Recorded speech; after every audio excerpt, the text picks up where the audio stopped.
Hello children, this is your environmental studies class once again, and we are back with chapter number 15 part 2, blow hot blow cold.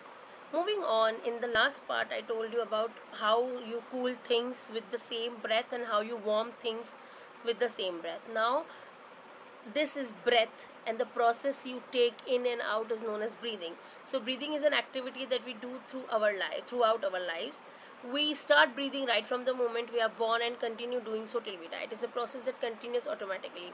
We breathe even when we are sleeping. Breathing is a natural process of inhaling oxygen, as you can see in the picture, and exhaling carbon dioxide. The process of breathing is inhaling and exhaling.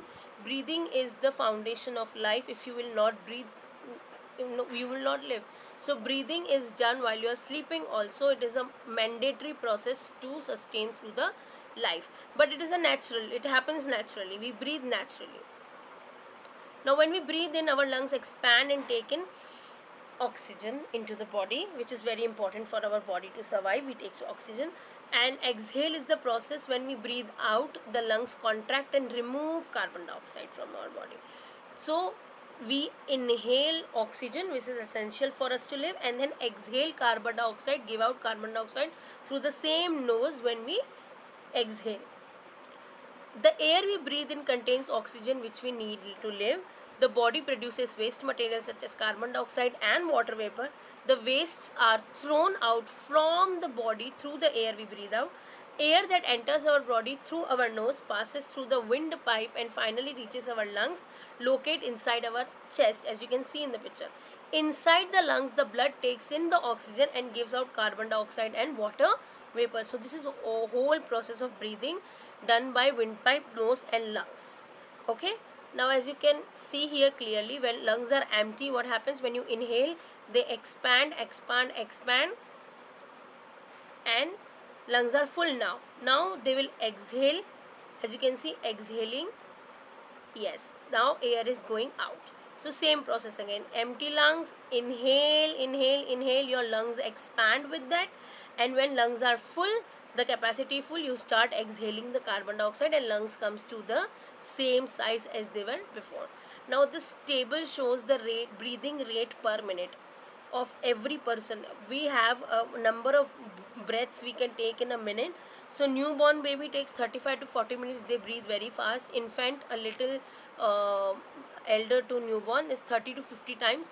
And then toddler of 3 to 4 years, 5 years, 6 years, 25 to 32 times. Then a child of 10 to 12 years, 20 to 30 times per minute breathing rate is there. Then adolescents or teenagers, 16 to 20 times per minute breath rate is there. And then adults like us take 12 to 20 times, because when we the newborn takes short breaths, like this is the breath rate. That's why the count is more. And when we grow up, our breathing rates normalize with the body, and then we tend to take more relaxing breaths, like so. That's why the rate of the breathing decreases as the age gets big. So adults have 12 to 20 breathing rate, 12 to 20 breaths in a minute. Now what happens to these breaths? Does the breathing rate change with our activities? Yes, it does. The rate of breathing is directly related to the kind of activities a person does. When a person is asleep or resting, the rate of breathing becomes slow because the body does not require much energy and oxygen. So when we are sleeping, our breathing rate is slow. When a person exercises, the breathing rate increases as the body requires more energy and oxygen. That's why they breathe faster and take long breaths. Okay, that's why they pant a lot. So normally breathing, like I'm sitting and talking to you, I'll breathe normally. When I'm sleeping, my breathing rate will decrease. Why? It will become more relaxed, more slow, and the counts become slow. Why? Because while sleeping, I don't require any kind of energy. Neither I required a lot of oxygen. I required only oxygen which is required for my brain to function. Now when a person exercises, he requires more strength, and in order to give more strength, the brain requires more oxygen to function. That's why the breathing rate increases while somebody is performing an exercise. Thank you so much for watching this video. This is the end of part 2. I hope you understood the chapter well till now.